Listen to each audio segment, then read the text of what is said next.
Hey there, PCA community. This is Jordan Hecklemann coming to you for the upper school, and I have the great joy today of connecting with some of our faculty members and reflecting on the 2024 school year. And rather than taking time to introduce them myself, so I'm just going to have them go around so they can say hello, introduce themselves, share what department they teach in, and some of the courses in particular they taught this year. So starting on my left. Yep, I'm Steve Foley, the Dean of Men, but I also teach in the English department, taught rhetoric and composition of the freshmen this year, and Honors American Lit to the juniors. Hi, Ray Gamble. I work in the history department. I taught world history to the freshmen and then honors history of World War II and honors history of the Cold War to a sophomore, junior, senior mix. I'm Joy Eisner. I'm in the world languages department. This year I taught Spanish 1A, 2, 3, 4, and AP.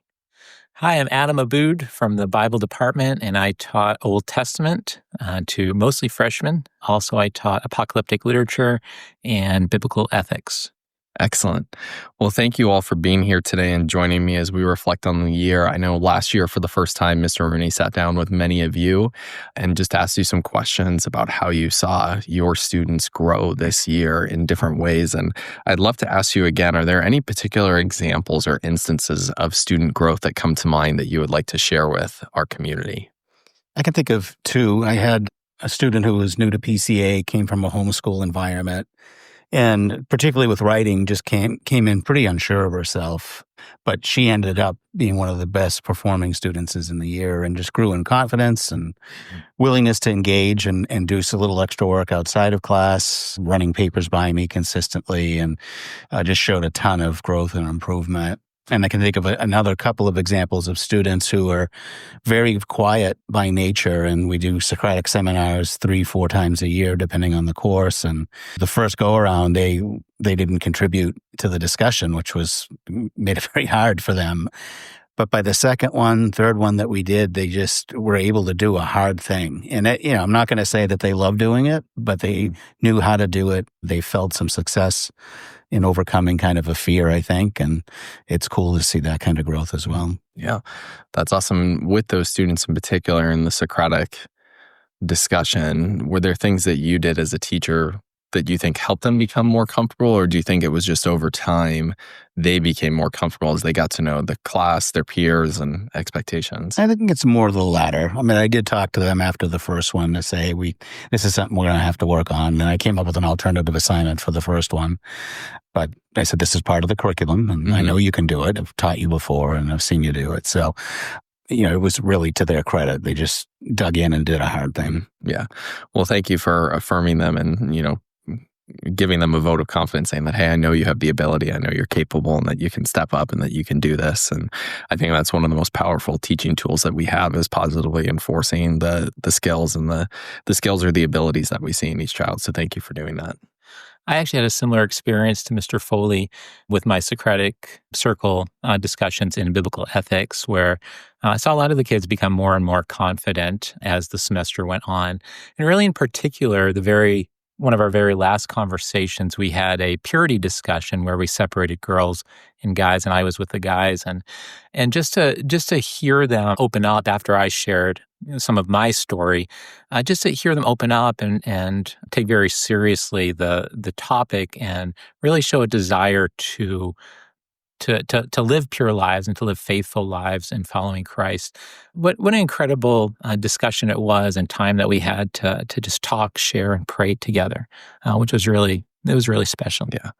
Well, thank you for sharing that. And moms and dads, I cannot stress enough the value of the ethics course that Mr. Abood teaches. I've had the privilege of observing that course or multiple times, or connecting with students following some of these Socratic discussions. And it's a joy to see your students or your children wrestle with some really challenging topics, and to think through them and to do so in a way that's compassionate and understanding. And, thank you, Mr. Abood, for leading them in that and for helping them grow in their level of comfort in wrestling with some of these really challenging topics.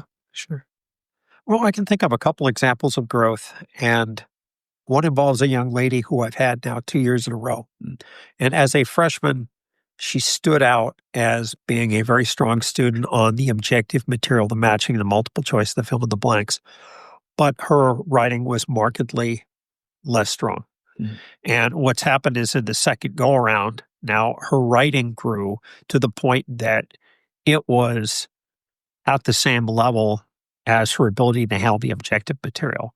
And so she was a much stronger student in terms of written expression this year than she was a year ago.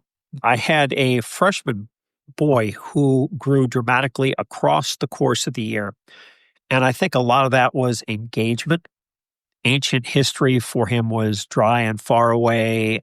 And the closer we got to the modern era, especially by the time we got to World War II, he was bouncing in his seat as we started to talk about the Battle of the Bulge and what had happened on D-Day, et cetera. And so his class participation went up, his grade went up every quarter, and he went from an average student to being a strong student by the end of the year. And it was fun to see him outgrow his peers. Yeah, that's excellent. Thank you for sharing, Dr. Gamble. And one of the blessings that we have as school, being our size, is we have the opportunity, or many teachers like Dr. Gamble has the ability to see the same student over multiple years. And for us, I think that gives us an edge because we have a sense as educators of where they were, how they've grown, and we also get to come alongside them over multiple years to support that growth. So thank you for doing that. And moms and dads, I'd encourage you, thinking about the second student that Dr. Gamble shared about, if your child has a particular interest in a time period of history or subject or topic, one great way that you can partner with us is providing them opportunities to dig into that topic outside of school, whether that's reading over the summer, visiting museums, or other historical sites. Those are great opportunities to extend and enhance learning and open up the door for curiosity down the road. So, Ray, thank you for tapping into that with this one particular student, and I hope they get the opportunity to engage with you further, either in World War II or Cold War. It'd be fun, and I'm sure they would love that opportunity.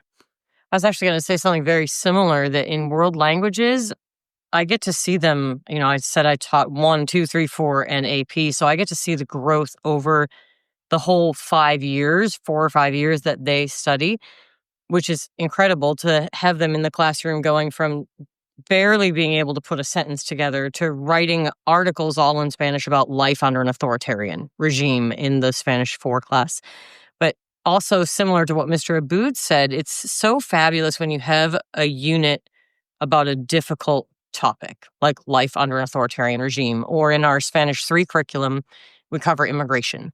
And that was one of the biggest moments of growth that I saw this year in the course of 1 year, was just in the students' thought processes. How, there was one particular student who was very sarcastic about the issue at the beginning and had some responses that showed not a depth of thinking about a very deep issue. But by the end of the unit, the way that the students' thinking changes and they start to see issues that they've only thought about on the surface before from deeper down and from multiple perspectives, that's what makes me realize I'm doing my job. Mm-hmm. Yeah. And that they're doing that in Spanish, not in English, right? Mm-hmm. That's another piece. Yeah, it's incredible that level of thinking is occurring in a second language for a student. And I think all of us as educators, especially at the high school level, would say it's really exciting when we start to see students think at that higher level, to think at a depth that we haven't seen before. And I know as principal, one thing I often look at is our portrait of a graduate. And one of the lines that we have in there, or one of our focuses, or something that we hope we'll see in a graduate, is an ability to help solve complex problems that exist in our world today, and to do so compassionately. And to do that well, we need that depth of thinking, that understanding of multiple perspectives. So thank you to all of you for helping to contribute and to foster that level of thinking. It's exciting to hear about and to see. And I know for us, trying to tie things up together, one thing that we do at the end of the year as educators is come together, reflect on the year, and start to lay the groundwork for next year. And one thing that I know you all do well is modeling what it looks like to continue to grow and learn for our students. So in reflecting on this year and looking to next year, what are some things that you're excited about, or what are some things that you've learned that you're looking forward to applying next year with your next cohort of students? I can jump in on that one. I was taking a class this year. So there's a couple things. I was taking a class this year which really encouraged alternative modes for students to show that they understand something. So I decided to try for reading comprehension, instead of a checklist of questions, giving them multiple options of what they could do. And I got a video in where a student played the evil stepmother, the bull, the matador's daughter, the matador, and the stable boy all by themselves, and showed really clear comprehension of the chapter. It was like above and beyond what they needed to do, but that student thrived with the ability to be creative, and I'd like to do a lot more of that next year. In addition to we're offering a new upper level Spanish class next year in film and literature that we're building out over the summer, and I'm really excited to see that depth of thought continue again in a second language at a really higher level class. Yeah. Well, and to put a little bit of a plug in for our world language program, part of the reason why we're adding this new additional higher level course is thanks to the great work of Senora and Senorita. We're seeing our students in our Spanish program in particular really thrive and grow in fluency. And we're realizing that we needed to provide some of our students with the opportunity to have another option for higher level Spanish outside of AP. And we're seeing across the board, our students standing out nationally when we do standardized assessments on their level of fluency in Spanish. And I'm really excited to see how that course will play out. And I think part of your heart behind it too is to expose them to culture and how they can actually engage. Students can engage in the world more at a higher level of Spanish. So I'm really excited to see what comes from that course. Two things come to mind. Every summer I try to go through each of my units and look at the assessment pieces and build in more choice for students so I can get at the same understanding of what they understand, but in a way that might be more appealing than writing a standard essay. So, for example, this year I had some kids for extra credit. They had to write a soliloquy during the Shakespeare unit. And I said, well, if you record it and act it out, there's some extra credit available. And some of the videos were hysterically well done, just fun to watch. Some of them were like really serious and they nailed it. So looking for more opportunities like that. The other thing that came to light in combing through the NEWA data during in-service week was some softness in kids' understanding of nonfiction text. So I'm going to look for more opportunities, particularly for the freshmen, to engage well-written arguments. Here we do a whole unit on argumentation and persuasion, but a lot of it is writing and not as much reading. So getting some good arguments in front of them. And I'll look for things that are a little provocative as well. Might as well, rattle them a little bit and get the wheels turning. So I'm excited to do that. Yeah. That's awesome. And moms and dads, if you can help us out and, stress to your students this is one of the reasons why NEWA assessments matter. And as educators, we do look at the results and we do tweak our curriculum year to year based on that. So if you can stress to your children the importance of them doing their best on their NEWAs, knowing that ultimately that's going to help us be more effective and help them learn and grow, that would be greatly appreciated. And thank you to you all for looking at that data and making adjustments so we can meet our students' needs and help them learn and grow. I've long believed in the phrase being a lifelong learner. My personal library is weighs over 4,000 volumes right now. I consistently read history. And then certainly my goal is that the professional reading I do in turn impacts my classroom instruction. And so I'm working on a book right now that goes through a series of milestones in terms of the expansion of liberty and individual rights across human history. And I hope that will be reflected in the way I teach world history next year, to emphasize those events and to see how collectively they have moved in the direction of people having rights and people having freedom and opportunity that wasn't there in the ancient world.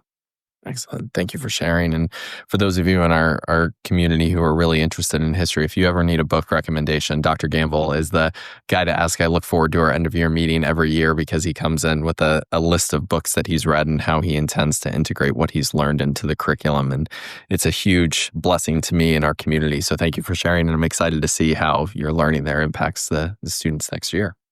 On a similar note of being a lifelong learner, I jumped into a math class for the final quarter this year, as many of you know. And so I was relearning a lot of what I learned in high school and college days. And I got to sit in Mrs. Shoemaker's class in a lot of mornings and then go forth in the afternoon and imitate that or teach that in the classroom.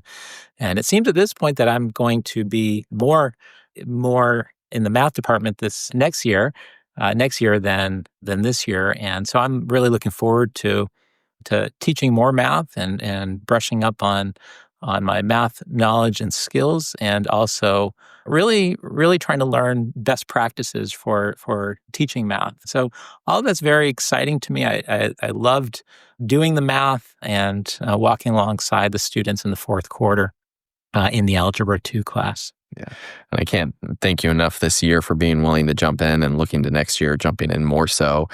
It's been a joy to serve alongside you as an educator and to see you be effective in the classroom. And I'm excited that you'll have the opportunity to step into a discipline where, based off of this year, I'm confident that you'll lead the class as well and have a tremendous impact. So we're excited to see that transition. And, if you need to look for an example of, outside professional growth or, being a lifelong learner, Mr. Abood is jumping into that head first this summer. And we're excited to see what will come of that. Well, thank you all Humanities team representatives for sharing how you've seen our students grow this past year and for looking ahead and dreaming a little bit as well. It is such a joy to serve alongside you and to see that the impact that you have on the lives of our students and parents or other community members. I hope you're encouraged in hearing the stories of growth and are also excited to hear how we're going to continue to grow and evolve to foster further growth in the future. I wish you all a happy summer and look forward to seeing you next fall.